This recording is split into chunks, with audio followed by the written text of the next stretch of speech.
Criterios de la oclusión funcional óptima, Jeffrey Okeson.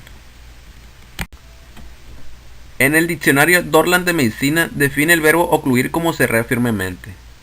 En odontología se entendió oclusión por la relación de los dientes maxilares con mandibulares cuando se encuentran en contacto funcional durante las actividades de la mandíbula. Historia del estudio de la oclusión. En 1899, Edward Angley realizó la primera descripción de las relaciones oclusales de los dientes. La oclusión se convirtió en un tema de interés y debate los primeros años de la odontología moderna, cuando aumentaron las posibilidades para la restauración y la sustitución de los dientes. El primer concepto para definir la oclusión funcional óptima fue la denominada oclusión equilibrada. En este concepto defendía unos contactos dentarios bilaterales y equilibrados durante todos los movimientos laterales y de protrusión, desarrolladas para las prótesis postizas, y se basaba en que este tipo de contacto bilateral facilitara la estabilidad de la base de la dentadura durante el movimiento mandibular. Este concepto fue aceptado ampliamente. Concepto de contacto excéntrico unilateral para la dentición natural. Esta teoría sugería que los contactos de laterotrusión, es decir, contactos de trabajo, así como los contactos de protrusión, tan solo deberían producirse en anteriores. Gnatología. Deriva de la palabra griega. Términos. Gnatos, mandíbula. Logos, ciencia. Que no quiere decir que es la ciencia que estudia y trata la biología del sistema masticatorio. El estudio de la gnatología ha pasado a ser conocido como la ciencia exacta del movimiento mandibular y los contactos oclusales resultantes, popular por su uso en restauraciones y objetivo terapéutico para eliminar problemas oclusales. A finales de la década de 1970 surgió el concepto oclusión individual dinámica. En este concepto se centra en la salud y la función del sistema masticatorio y no en una configuración oclusal específica. Si las estructuras del sistema masticatorio funcionan eficientemente sin patología, la configuración oclusal se considera fisiológica y aceptable, independientemente de los contactos dentarios concretos existentes. No está indicado, por tanto, ningún cambio en la oclusión. Criterios de la oclusión funcional. El sistema masticatorio es un sistema muy complejo e interrelacionado, compuesto por músculos, huesos, ligamentos, dientes y nervios. Cuando los músculos elevadores entran en acción, su contracción eleva la mandíbula hasta que se efectúa el contacto y se aplica una fuerza sobre el cráneo en tres zonas: las dos articulaciones temporomandibulares y los dientes. Dado que estos músculos son capaces de generar fuerzas intensas, las posibilidades que se produzcan lesiones en estos tres lugares son altas. Es preciso examinar estas áreas con detenimiento para determinar la relación ortopédica óptima, que evite, reduzca al mínimo o elimine las posibles alteraciones o traumatismos. Posición articular funcional óptima. Las primeras definiciones describían la relación céntrica como la posición de mayor retrucción de los cóndilos, dado que esta posición fundamentalmente la determinan los ligamentos de la articulación temporomandibular. Se describió como una posición ligamentosa. Relación céntrica es una posición fisiológica sólida. La conclusión de los primeros electromiográficos, que es el estudio de la respuesta de los músculos, surgieron que estos músculos de la masticación actuaban de manera más armoniosa y con menos intensidad cuando los cóndilos se encontraban en relación céntrica, en el momento en que los dientes alcanzaban su máxima intercuspiración. Algunos autores dicen que ninguna definición de la relación céntrica es la posición fisiológica y que lo ideal es que los cóndilos estén situados de arriba abajo y de atrás hacia adelante en las eminencias articulares. Esta controversia se mantendrá hasta que haya evidencia de que una posición es más fisiológica que las demás. Por lo tanto, es necesario examinar y valorar toda la información disponible para extraer conclusiones inteligentes en las que basar el tratamiento. Para establecer criterios de la posición articular funcional óptima, deben examinarse detalladamente las estructuras anatómicas de la articulación temporomandibular. Disco articular está formado por un tejido conjuntivo fibroso, denso, que carece de nervios y vasos sanguíneos. Su finalidad es separar, proteger y estabilizar el cóndilo en la fosa mandibular durante los movimientos funcionales. Esto le permite soportar fuerzas intensas sin sufrir lesiones y sin que se induzcan estímulos dolorosos. La estabilidad posicional no la determina el músculo, la dan los músculos que la atraviesan, impidiendo una luxación de las superficies articulares.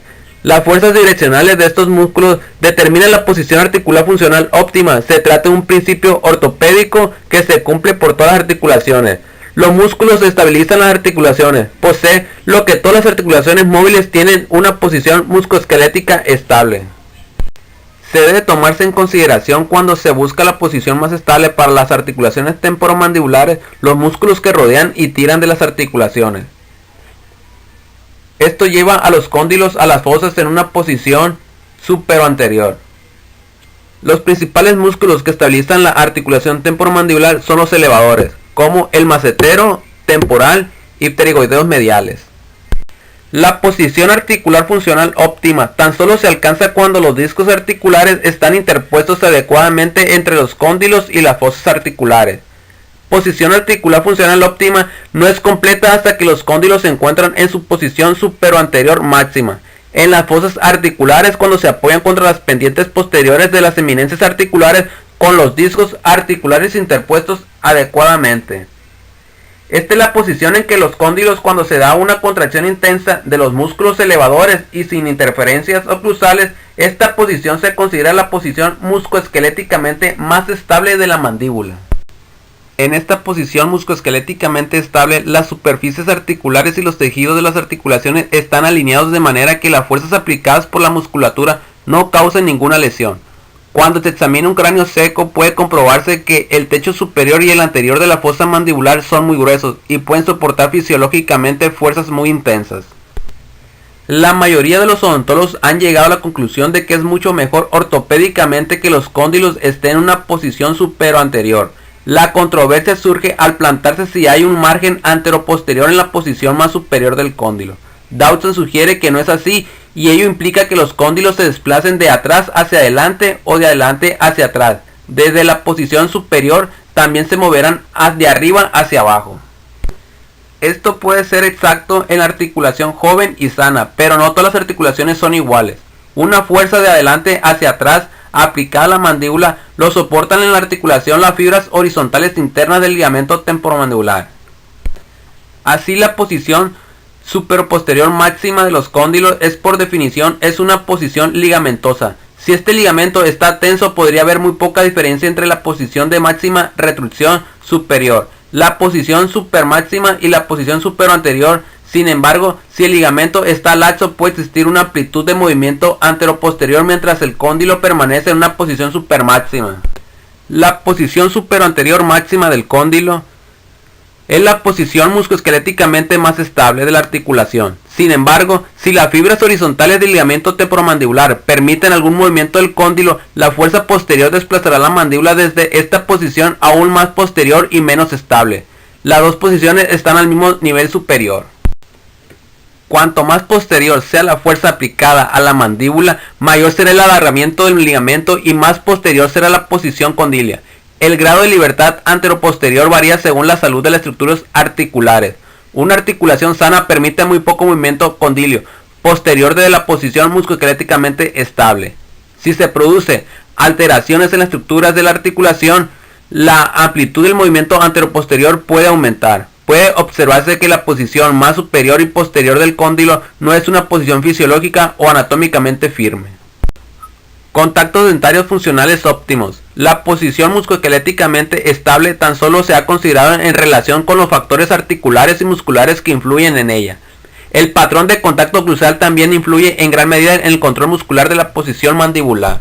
El cierre de la mandíbula en la posición musculoesqueléticamente estable crea una situación oclusal inestable, y el sistema neuromuscular rápidamente realiza una readaptación con una acción muscular apropiada para establecer una posición mandibular que produzca una situación oclusal más estable.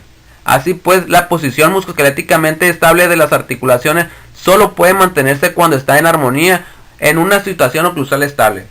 La situación oclusal estable debe permitir un funcionamiento eficaz y al mismo tiempo reducir al mínimo las lesiones de cualquiera de los componentes del sistema masticatorio.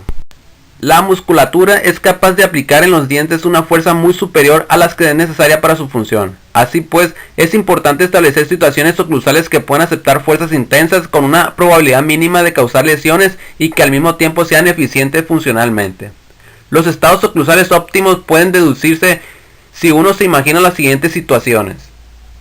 Considérese a un paciente que solo tiene los primeros molares derechos, maxilar y mandibular. Al cerrar la boca, estos dos dientes proporcionan el único tope oclusal de la mandíbula. Si se aplica una fuerza de 18 kilos durante la función, puede observarse que toda la fuerza se aplicará en estos dos dientes. La posición mandibular será inestable, la fuerza de la musculatura va a provocar un cierre excesivo del lado izquierdo y va a causar una lesión articular y de tejidos de soporte.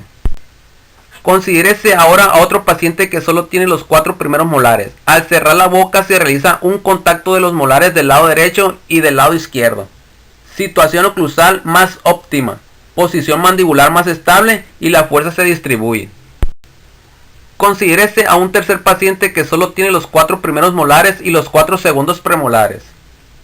Al concluir contactan las 8 piezas. Cuando más contactos, mayor estabilidad de la mandíbula y mayor distribución de la fuerza. Estabilidad ortopédica. La posición musculoesqueléticamente estable de los cóndilos coincide con la posición intercuspidea máxima. Dirección de las fuerzas aplicadas en los dientes. Primera observación. Los tejidos óseos no toleran las fuerzas de presión. Ligamento periodontal controla estas fuerzas, lo cual está formado por fibras de tejido conjuntivo colágeno que suspenden en el alveolo óseo. La mayoría de estas fibras siguen un trayecto oblicuo que parte del cemento y se extienden en dirección oclusal hasta su inserción en el alveolo. Al estudiar las estructuras de soporte que rodean los dientes, pueden hacerse algunas observaciones. Si se aplica una fuerza en un hueso, el tejido óseo tiende a presentar una resorción. Cuando los dientes reciben constantemente fuerzas oclusales, existe un ligamento periodontal entre la raíz del diente y el hueso alveolar, en la cual ayuda a controlar las fuerzas. Y si se aplica una fuerza en el diente, las fibras soportan esta fuerza y se crea una tensión en la inserción alveolar. La presión es una fuerza que el tejido óseo no es capaz de aceptar, por la tensión realmente estimula la formación del hueso. Así pues, el ligamento periodontal es capaz de convertir una fuerza destructiva presión en una fuerza aceptable de tensión. El ligamento periodontal puede considerarse un absorbente natural de choques que controla fuerzas de oclusión que actúan sobre el hueso. El ligamento periodontal acepta diversas direcciones de la fuerza oclusal. Cuando se realiza un contacto dentario en la punta de una cúspide o en una superficie bastante plana, la fuerza resultante tiene una dirección vertical a lo largo de su eje longitudinal. Las fibras del ligamento periodontal están alineadas de tal manera que este tipo de fuerzas pueden ser bien aceptados. Cuando se lleva a cabo un contacto dentario sobre un plano inclinado, la fuerza resultante no va en la dirección del eje longitudinal, sino que incorpora un componente horizontal que tiende a causar una inclinación. Las fuerzas verticales creadas por los contactos dentarios son bien aceptadas por el ligamento periodontal, mientras que las fuerzas horizontales no pueden ser disipadas de manera eficaz. Cuando se aplica en un diente fuerzas de dirección horizontal, muchas de las fibras del ligamento periodontal no siguen una alineación adecuada para controlarlas al inclinarse el diente. Algunas áreas del ligamento periodontal sufren una compresión, mientras que otras sufren una tracción o estiramiento global. Estas fuerzas no se disipan de manera eficaz del hueso. Estas fuerzas pueden crear respuestas óseas patológicas o incluso provocar una actividad refleja neuromuscular en un intento de evitar esos contactos contra las vertientes. El proceso de dirigir las fuerzas oclusales a lo largo del eje longitudinal del diente se denomina carga axial. La carga axial puede realizarse con dos métodos. Uno, consiste en la creación de contactos dentarios en las puntas de las cúspides o en superficies bastante planas, perpendiculares al eje longitudinal del diente. Estas superficies planas pueden ser la cima de las crestas marginales o el fondo de las fosas. Con este tipo de contacto, las fuerzas resultantes tendrán la dirección del eje longitudinal del diente. Ambos métodos eliminan las fuerzas que van en dirección distintas del eje, con lo que permiten que el ligamento periodontal acepte eficazmente fuerzas potencialmente lesivas para el hueso y determinar reduciéndolas. Cantidad de fuerza aplicada en los dientes. Se han desarrollado los criterios para una oclusión funcional óptima. Los dientes deben contactar uniformemente e idealmente todos cuando los cóndilos mandibulares se encuentren en su posición superoanterior máxima, apoyados sobre las pendientes posteriores de las eminencias articulares con los discos interpuestos adecuadamente. Cada diente debe conectar de manera que las fuerzas de cierre se generen en la dirección del eje longitudinal del diente. La complejidad de la articulación temporomandibular permite desplazamientos laterales y de protrusión. El sistema de palanca de la mandíbula puede compararse con un cascanueces. Cuando se abre una nuez, se coloca entre las palancas de las cascanueces y se aplica una fuerza. Si es muy dura, se coloca más cerca del fulcro o punto de apoyo para aumentar la probabilidad de romperla. Esto pone en manifiesto que pueden aplicarse fuerzas superiores a un objeto cuando su posición se aproxima al fulcro. Lo mismo ocurre en el sistema masticatorio. Estos desplazamientos laterales permiten aplicar fuerzas horizontales a los dientes. Las fuerzas horizontales no son bien aceptadas por las estructuras de soporte y el sistema neuromuscular, y esto requiere que algunos dientes soporten la carga de estas fuerzas inaceptables. Si se pretende romper una nuez dura entre los dientes, la posición más apropiada no está entre los dientes anteriores, sino entre los dientes posteriores, ya que al colocar la nuez más cerca al fulcro, es decir, a la articulación temporomandibular y el área de los vectores, que son los músculos maceteros y el tiroideo medial, en los dientes posteriores pueden aplicarse más fuerza que los anteriores. Los caninos son los más apropiados para aceptar las fuerzas horizontales que se originan durante los movimientos excéntricos. En movimientos de laterotrucción, los caninos reciben la fuerza y ayudan a desocluir posteriores. Son los que tienen las raíces más largas y grandes y por tanto la mejor proporción entre corona y raíz, y están rodeados por hueso compacto y denso que tolera las fuerzas mejor que el hueso medular, que se ubican alrededor de los dientes posteriores. Los caninos de muchos pacientes no están en una posición apropiada para aceptar las fuerzas horizontales. En estos casos deben contactar con otros dientes durante los movimientos excéntricos. En la función de grupo, varios dientes del lado de trabajo contactan durante el movimiento de laterotrucción, y la función del grupo más deseable es la formada por el canino, los premolares y a veces las cúspides mesiobucal del primer molar. Según un estudio, solo aproximadamente el 26% de la población general presenta una guía canina bilateral. La alternativa más favorable de la guía canina es la denominada función de grupo. Los contactos entre cúspides bucales son más deseables durante los movimientos de laterotrucción de los contactos entre cúspides linguales. Los contactos de laterotrucción deben proporcionar una guía adecuada para la desoclusión inmediata de los dientes del lado contrario de la arcada. El movimiento de mediotrucción ocurre en los problemas que son los contactos de cúspides bucales y linguales, y es destructivo para la articulación y piezas dentales debido a sus fuerzas. La protrusión debe entrar en contacto los dientes anteriores y no los posteriores. Los anteriores son guía para desarticular a los posteriores. Si los dientes anteriores maxilares reciben contactos oclusales intensos durante el cierre, existe una probabilidad elevada de que las estructuras de soporte no sean capaces de tolerar las fuerzas y se realice un desplazamiento labial. Esto es un hallazgo frecuente en pacientes que han perdido el apoyo dentario posterior, es decir, el colapso de mordida posterior. En esta imagen existe una pérdida de soporte oclusal posterior debido a caries o dientes ausentes. Se producen contactos oclusales más fuertes entre los dientes anteriores maxilares que no están alineados adecuadamente para aceptar las fuerzas de cierre mandibular. Estos contactos anteriores causan con frecuencia un desplazamiento labial de los dientes anteriores maxilares.